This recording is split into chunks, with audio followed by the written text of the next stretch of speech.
Today, it's Edwin's Monday evening property rant.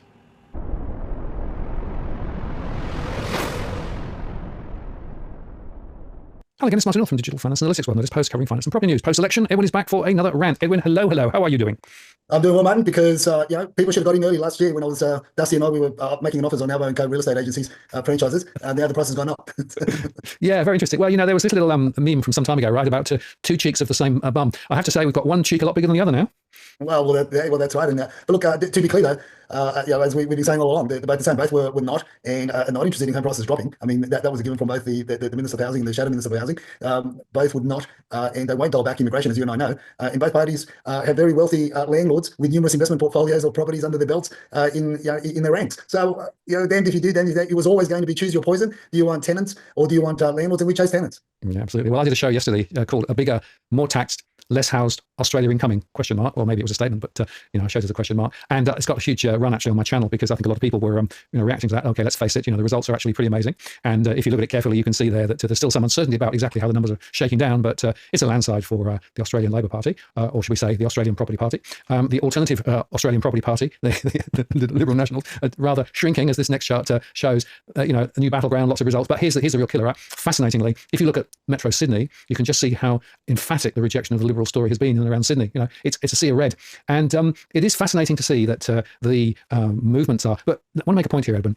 A lot of this is to do with the flow of preferences. So the Greens are in difficulty predominantly because of the weakness of the Liberal vote, which sort of shifted preferences. So, there's a lot of moving parts below the top line story here. And I've believed for some time that this was a vote more against something rather than for something, right? It was against some of the shenanigans that the Liberals were talking. And look, let's face it, that campaign was pretty messy. And the fact of the matter is that a lot of people didn't believe a lot of what they were saying.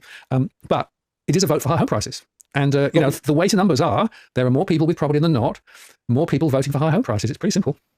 Yeah, and again, we go back to it wasn't going to be any different between the two. And we always said to our followers and viewers that are always ahead of the curve, and that is watching the Monday evening property rants, because you're going to be ahead of the game. You're going to be ahead of the game when there's shifts and changes. And the main proponents of the shifts and the changes are the groups that we often talk about, which is your retail chatterers, your silent tigers, the desperate housewives. They're making they're still hot to trot in the North Shore, the Upper North Shore area, because you look at the areas, you look not only at the demographics, but you also look at the age groups in terms of who's been waiting on the sidelines, as you and I've been saying, who's been waiting on the sidelines, who's got money in Bitcoin, who's got money in shares, and now they're making the transition, given the fact that construction is down to a percentage of what it was many years back. We're not really focused on new construction in terms of freestanding homes, in terms of homes that people want to live in, and in the areas, more importantly, the areas that people want to live in, want to retire into. So there's this upward pressure from retirees, downsizers, empty nesters to stay in the locality. So they absorb a lot of the smaller homes, and the bigger homes get taken up by those that got money, because banks aren't. When you're trying to get into areas, I mean, you talk about Seven Hills. There was a sale in Seven Hills a couple of weeks ago. A property went in Seven Hills for $2 million.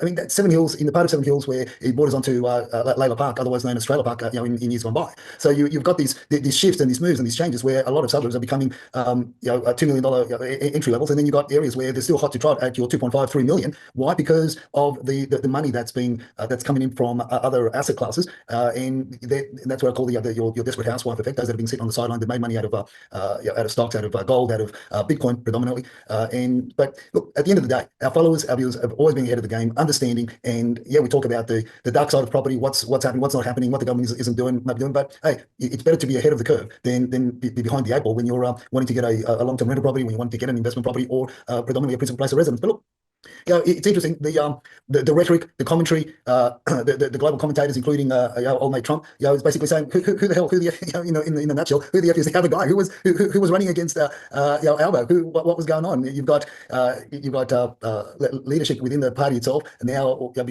putting out commentary about how it was cankered from the inside. And at the end of the day, I mean, Dudley himself, he didn't look like he wanted to win. He really didn't look like, and he didn't differentiate himself. But then, was it a mandate? Was he mandated? And as I put that meme up, where Turnbull says to Albo, says, Australians still believe there are two major parties. And then Albo answers back and says, I know. And many others are convinced that we want property prices to be affordable. Glad Peter was a good sport and listened to you. So that's a crux of what went on. But moving forward now, it's about rolling your sleeves up, head down, tail up, and make it happen for yourself, because nobody else is going to look after you. Yeah, and you made a little commentary here. Australia chose more renters over more landlords, and I want to highlight again that there are more people with property holdings than without, either mortgaged or not, and therefore they will always go for the big numbers.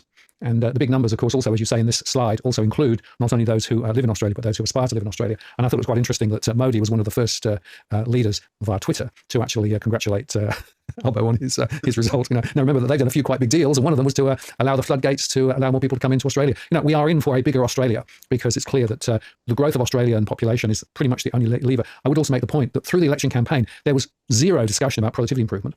Zero. And, Chalmers actually, when he was interviewed post the election yesterday morning, said that the first term was a battle about inflation. The second is going to be predominantly productivity with a bit of inflation. But what are the policies about productivity? I don't see them. There was nothing in the election campaign. No, look, the policies about with regard to productivity, Martin, is we're going to be manufacturing leases, residential tenancy leases. That's what we're going to be manufacturing and producing, because there's really nothing else. We spoke about this remember when old mate Dom, Dom Perrottet, when he went over to India. Well, I flagged it then. You and I flagged it then, and we discussed it on the show. And we say, hey, the floodgates of the money from the WeChat chatters over in mainland China was shutting down, was closing, and now it's pretty much locked up. And we needed to look for another avenue, and the other avenue was going to be the silent tigers, and it was going to be from India. And as much as people wanted to blame Labor, the libs were already there. So. And we flagged this, it was over 18 months ago that we started talking about it. And hence the reason why at the beginning of the year, my first prediction for 2025 was 2025 was going to be apart from what's happening now, from what we knew from before. I always said that 2025 was going to be when the silent tigers, when they roared, and it's their year. So from that, the predictions are basically made on getting bits from here and there and putting it all together and looking at how the immigration policies are going to be running. Where is the money flow? Where is the money flow? We saw a huge increase of incomes, quadrupled over in India because of the lockdowns and all the work that went over there, and then the building industry just went crazy, and the speculating in off-the-plan apartments just absolutely ripped it through. It made the Australian property gamble from 2014 made it look like Sesame Street in terms of what they did then, what they continue to do, and what they're still doing. But look, this is where people have got to wake up, and they've got to start taking heed, and they've got to start really understanding what's around the corner with the relationship that we have with India and the money that's coming in. Number one, it's easier to bring money from India into Australia, right? So the Modi hasn't stopped people from taking money out of India to take it anywhere across the world. People may think that Canada is a good option. They're not really that interested in Canada as much as they are in Sydney. And anybody and everybody that discusses the property prices in New Zealand and thinks that the Indian population is going to go to New Zealand, well, that could whistle Dixie. Indians want to milk sheep just as much as they want to get involved in the building and construction industry. So they're not really interested. Australia and Sydney, more to the point, as well as the Brisbane areas, Queensland, they're more front of mind in terms of principal places of residence and also investment properties.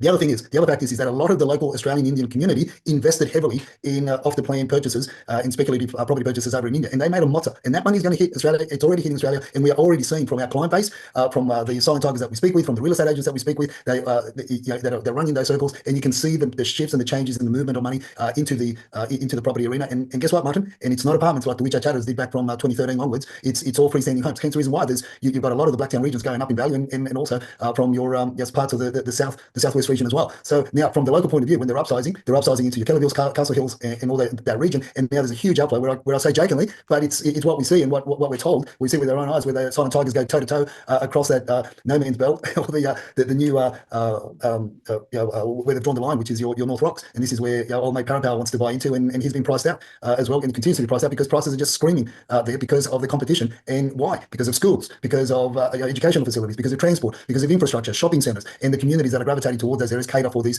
communities. And education is very, very important, and you've got a lot of great schools across that belt. So these are the shifts and changes, and that's what the WeChat chatters are saying. They're laser focused on more freestanding homes. They're laser focused on that because they know that under this government the immigration is not going to be dialed back, and they're going to be looking for homes that they can convert very easily into affordable accommodation.